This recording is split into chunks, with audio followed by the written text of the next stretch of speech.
Today, we're breaking down every single player that has been linked so far to Barcelona this summer. We're going to be taking a look at every player from goalkeeper to striker. Barcelona are playing a big window, that's for sure. And we're going to go position by position. Goalkeeper, right back, left winger, which is the most important, and striker. What's going on, guys? ¿Cómo están? BugaLuis here. Welcome back to another video here on the channel. And yes, indeed, today we're going to be having, bang, as you see on screen, we have the players that, for me, have been linked so far in every single position so far for Barcelona. We have goalkeepers, right back, left winger, striker, and we have a wild card. A wild card, which for me, actually, I'm going to talk at the end of the video. But let's start off right away with the goalkeepers. So in goalkeepers, we have Lucas Chevalier, Emiliano Martinez, and Joan Garcia. And next to Chevalier, I have put actually Bart Verbruggen as well, which is a goalkeeper for Brighton. As you may already know, the goalkeeper for the Netherlands, which played in the Euros last summer. So let's talk about the goalkeepers first. The goalkeeper situation is very interesting because we have Chesney, we got Ter Stegen. I think both of them are good goalkeepers. Iñaki Peña mostly looks that he's gonna be departing the season. He's gonna be departing this season, no matter what. Chesney still has not given confirmation whether he's gonna be staying for an extra year or not. But either way, he's like 35, 36. So we need a change there. Ter Stegen is not young either, and he's not very much favored by anyone in the Barça camp, particularly the fans. So there's a player who we might be needing some sort of improvement in that position, more or less. So the candidates, like I said, include Lucas Chevalier, Emiliano Martinez, and Joan Garcia. And the reason why I put Chevalier and Verbruggen, first of all, together is because I think they fit a very similar profile of player. You know, it's a player who is outside perhaps the best goalkeepers right now in the world, but are very good prospects, very good with the ball at their feet, have good experience. Chevalier in the Champions League, I remember that game against Real Madrid at the start of the season. He was incredible in that game. He has been called up to France recently. Verbruggen already playing in the Euros, like I mentioned. Very similar players that could cost very similar amount of money. I think around 30 to 40 million euros could be a good price for either of these two players. Yeah, I think they're very similar in the sense that they are what they give to the team, the price tag, the negotiations, everything that comes into account will be very similar between those two. The thing about them is I do not know whether they would give up being a complete starter where they are to come to Barcelona, because I do not think Chevalier or Verbruggen coming to Barcelona would be the number one right from the get-go. Do you think they would be? And that's something I want to ask you guys, because I do not think they would. I do not think that if they come to Barcelona right away next season, they would be the starter.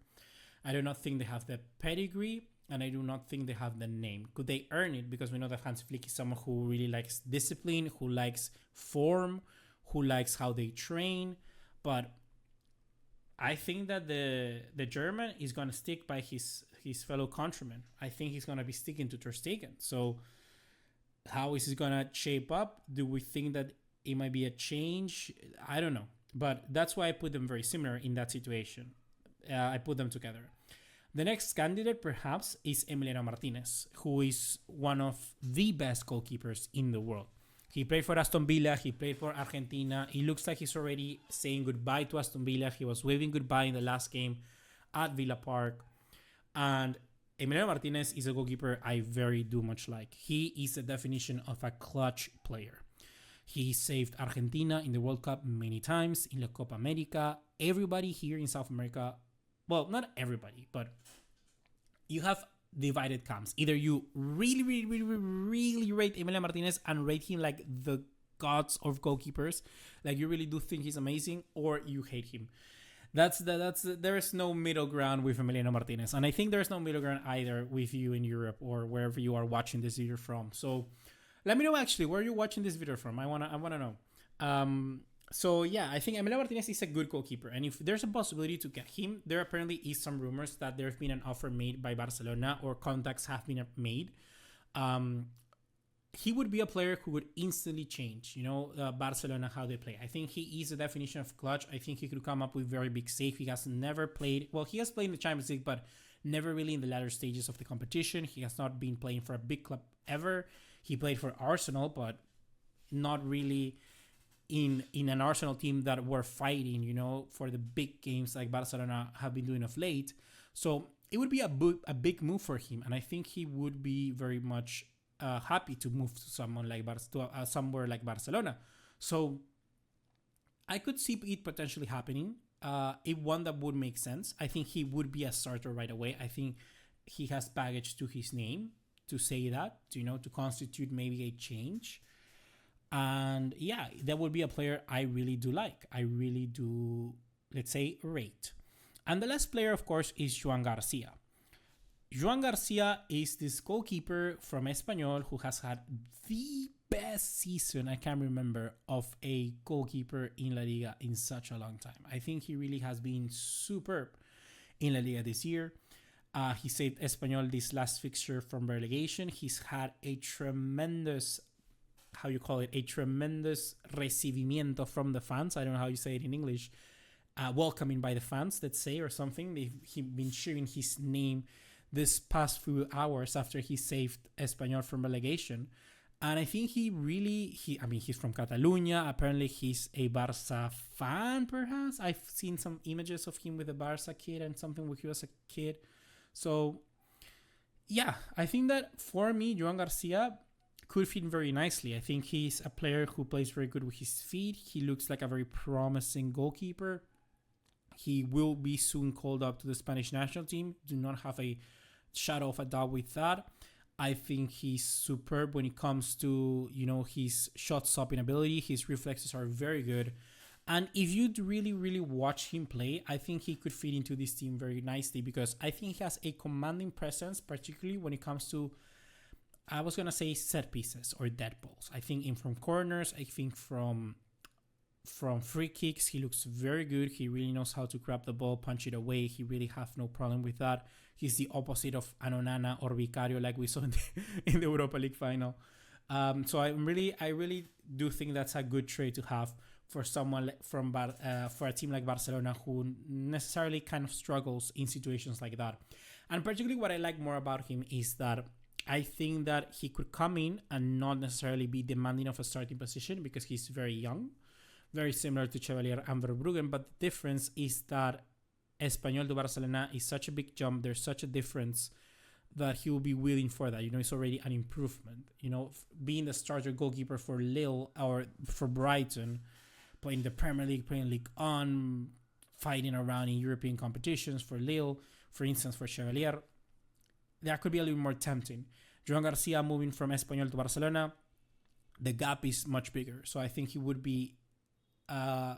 could be comfortable, let's say, for just playing Copa del Rey games or something like that for the first year. And with that being said, if we have to pick a goalkeeper for me, I instantly discard Chevalier and Verbruggen. I think they really do not make much sense for me at the moment. Although I really like Verbruggen as a goalkeeper, he's very good with his feet, his touch, everything. I think they would demand a lot of money for them. Like I said, 40 million for any of them, I think would be a lot of money, and they would be demanding to play. So I think it will be a sort of situation like Jasper Cillessen, if you remember a few seasons ago, where he came in, he played there, he's very good, but he needs to be playing more, And very similar to Neto as well. So I'm not sure if that would be the best move. Emiliano Martinez would make sense if we would get rid of Ter Stegen. But if that doesn't happen, for me, the main move, 100%, is Joan Garcia. I think Joan Garcia, release clause of 25 million euros, he's a no-brainer for me. He's cheaper than both of them. And I think he has a much higher ceiling than Chevalier or Verbruggen. Maybe a similar ceiling, you know what? But still, he may be a little bit raw. He might not be playing as much, but he's still very good. And plus, he's Spanish, and he's from Catalonia. So why not? Why not? That's my pick for a goalkeeper. I think it makes absolutely 100% sense. Next up, we move to the right back positions. And the right back positions, we have Van der Son from Monaco. We have Andrei Ratiu from Rayo Vallecano. And we have Omar El Hilal from Espanyol as well. So moving very fast on this one because the right back position is one that we have been linked to a lot of players, and it will be a position where I kind of would like us to see sign a player, but if there's some sort of money left, I do not think it's a priority for Barcelona this transfer window. Deco has even said it that they're not going for a fullback. Anything can change. Do not take it too seriously. I think all those things are just right now what they're doing. They could just say, "Oh, we're not going right now for a fullback." You know, their fullback signing is not gonna be the first one. They're gonna go and sign the left winger first. I think that's a guarantee. You know, so yeah. Vanderson, Ratiu, or Omar El Hilal. From what I know from Vanderson, I think he's a very good attacking wingback. I think he gives us something very different to what Koundé gives you in the right back position. I think Ratiu is a little bit more of a normal wingback, someone who, and similar to El Hilal as well, they're more natural fullbacks, natural wingbacks who tend to defend, attack as well. They look good going forward, but may not have the best quality as someone like Vanderson. But for me, the key here for the right back position is the speed, because we're going to need someone that if it's going to be very attacking, if we're going to attack, if it's not going to be a proper fullback, like, you know, the best fullback in the world like Koundé is, they need speed. They need speed to recover, to be able to be very good on the offside trap. And plus, I want them to be young. I want them to be a prospect that we can develop on from, because Koundé is also very young as well. Still, he's young and peakish. You know, he's in his peak. 25, 26. So someone needs to be a little bit younger as well from that. And I think that for me, the profile that fits the best here would be Vanderson. I think that Vanderson would fit very nicely from Monaco. And plus the key for me is that the rumors has it that Ansu Fati is very close to joining Monaco. And if you can do some sort of deal there, or at least, you know, the conversation has already started, I think that the name of Vanderson has certainly been spoken. Like 100%. Deco 100% has spoken about Vanderson before, and he will have talking about Vanderson now. So I think that gives me the impression that that might be a player to look out for this right back position. He has the speed, he has the attacking flair. It makes a lot of sense to have him for the right back position. So I think that he could go there. I think he could be a player that Barcelona could end up signing. Next up, we have the left wing position. And this one is where you all want to know. This is the position that you all want to know. What's my take? So the players are Luis Díaz, Nico Williams, and Marcus Rashford. Let's start with Luis Díaz, the Colombian. So I'm going to make a separate video talking about Luis Díaz because it looks very close. We need to analyze it much more in depth. That 100% is going to be happening. I'm going to record it after this one. But talking about Luis Díaz, 28 years of age, good player, good competitive player, like certainly one of the best left wingers. There are a lot of left wingers, but he's up there.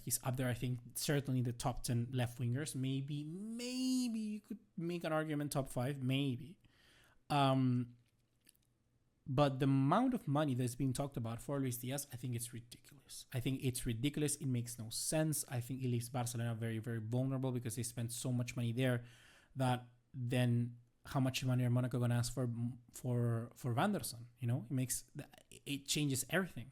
So I think that Luis Díaz there just makes quite a little bit, it's a little bit underwhelming, you know, if you go and spend all your money on a player like that. But there are arguments to it. There are arguments to it because we have a lot of La Masia players right now. We need someone who can play right from the get-go. I think that the reason why Deco really likes him is because he can play that false 9 position. And I think that Hansi Flick really likes him as well. I think that if you're asking Hansi Flick about the player between Marcus Rashford and Nico Williams and Luis Díaz, he's going to pick Díaz because of the work rates. I think that is something that we fans don't tend to see. I think that Marcus Rashford would be incredible under Hansi Flick as well. But the work rates from Luis Díaz is something that really, I think, Hansi Flick does see. Because I don't know why. Don't ask me why. But I think the South Americans, they always have tremendous work rates. I think they have that mentality of, you know, just pushing for a little bit more. Nico Williams is someone that I think would be very, very nice for Barcelona as well. I think he is really liked by the dressing room. I mean, he's friends with basically everyone in the national team, because basically everyone of the dressing room at Barcelona plays for the national team in Spain.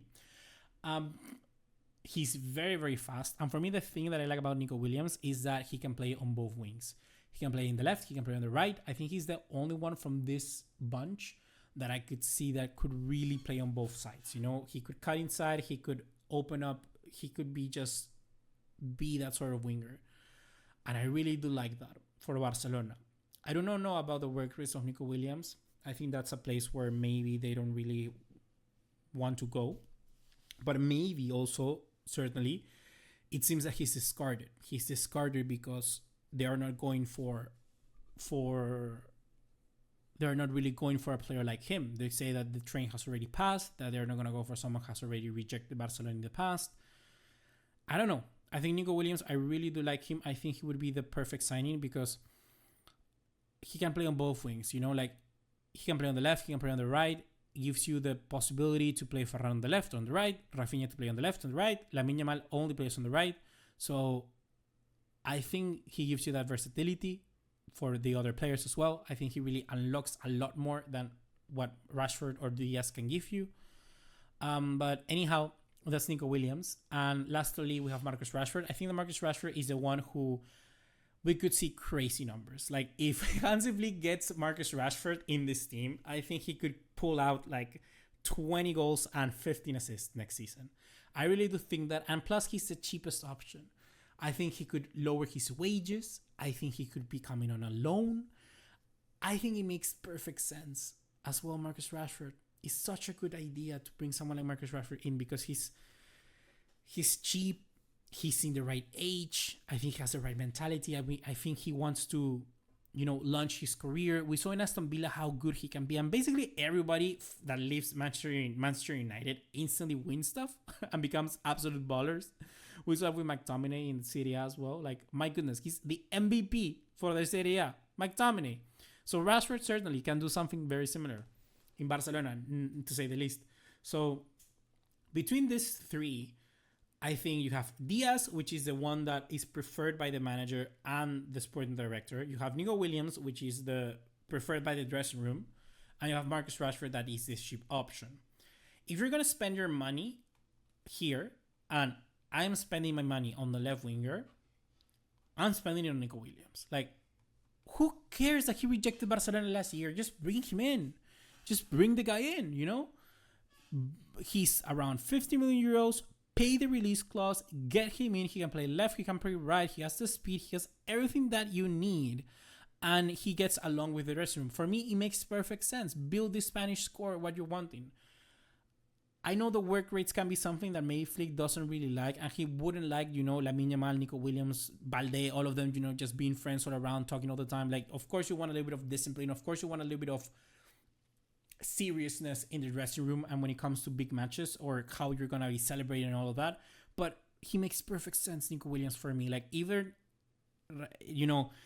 Lamine gets injured, you play Rafinha on the right, you play Nico Williams on the right. It doesn't work. You can shift them. It makes so much sense. It makes so much sense to whoever is playing to just have Nico Williams in. And plus, I'm spending my money on this. I'm not spending it on a striker. Maybe you want to spend it on the striker, maybe. Or maybe you can save up the money getting someone like Marcus Rashford and then getting a striker. We're going to see the strikers next. But yeah, like, for me, Nico Williams, I would be spending the money on Nico Williams. I would, because I think as well he would be okay with not playing every single game. And even though he might not be playing every single game, like, imagine just playing Rafinha, Lamine Yamal, 80, 60, 70 minutes, and then bringing on Nico Williams for 20 minutes at the end of the game. The pace, the skill, my goodness, that are the moments where Barcelona basically broke the game. And with someone like Nico Williams, he would destroy that. I think he would be so good for Barcelona as well.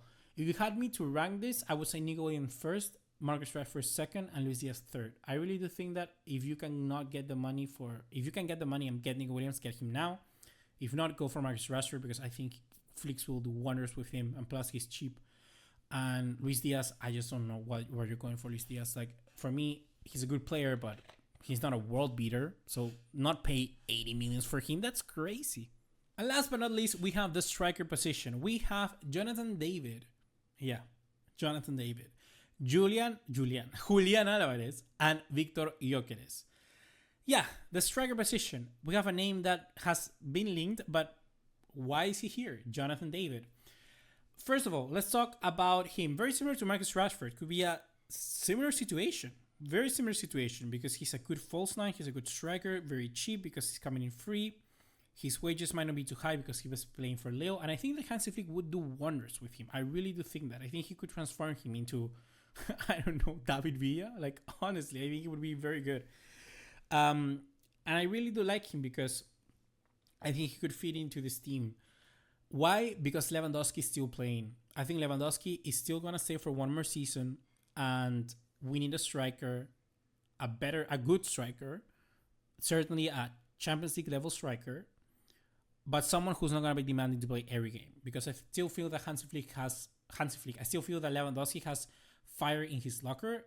And I think he can still perform for Barcelona in the big games. So we need somebody young who can still learn, who still can improve, and is not the world beater that, everybody think he is, or the world beater that will demand to play every single game and will be upset to play on the bench.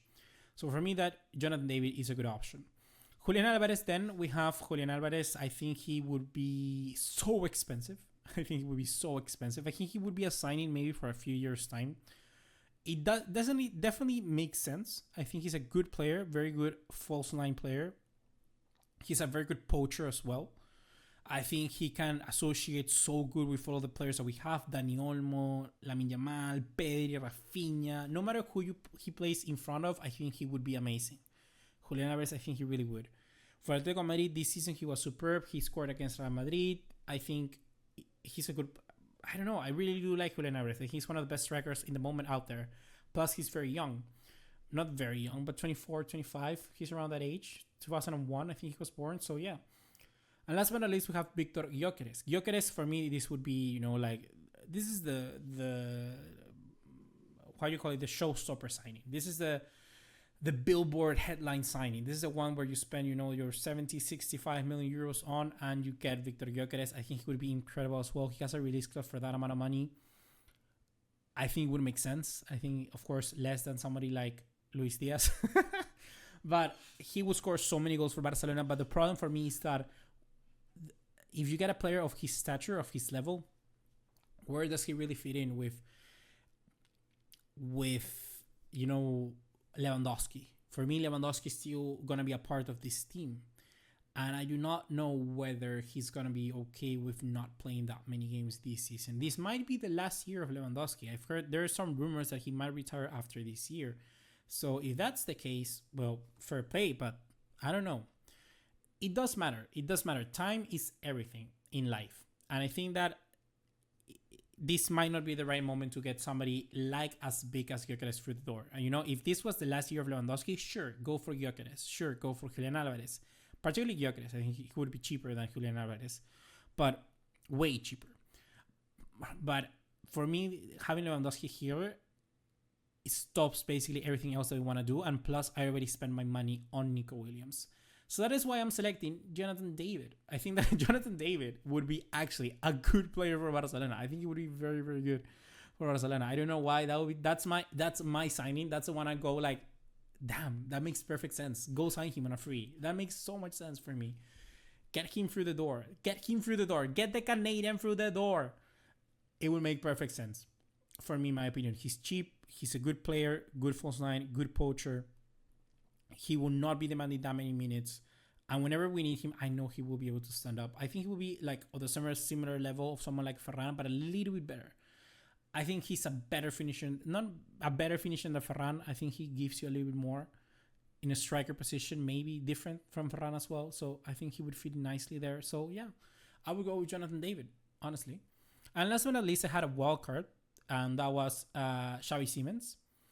The reason why I selected Xavi Simons as a wildcard is because I think that, let's say, if Barcelona end up selling someone like Dani Olmo and you have some money, for me, Xavi Simons has always been said that he wants to return to Barcelona. I think he's a perfect player for that position. A good player, very similar to Dani Olmo, to Fermin. He can play on the wing as well. So it gives you that versatility. So if you don't end up going for someone like Luis Díaz or Nico Williams or Rashford, he could be a possibility as well. He could play there, or he could play as a number 10, you know, like I said, if Dani Olmo lives or something like that. And plus 65 million euros, maybe 70 max for Xavi Simons makes a little bit of sense. I think he's a good player at that. And once again, from Masia, it all makes sense. I think that will be a wild card that we sort of need to be looking for this transfer window, or maybe for the transfer windows coming. But yeah, so that is the video for today, guys. Hope you have enjoyed. My picks for this window would be Joan Garcia, would be Vanderson, would be Luis Díaz, would be Jonathan David, and would be Xavi Simons if anything weird happens and you have money left. So yeah, guys, hope you have enjoyed this video. Be sure to drop a like and subscribe if you want to see more content just like this one, and I'll see you in the next one. Take care, and let me know in the comments down below, who would you sign for Barcelona this transfer window?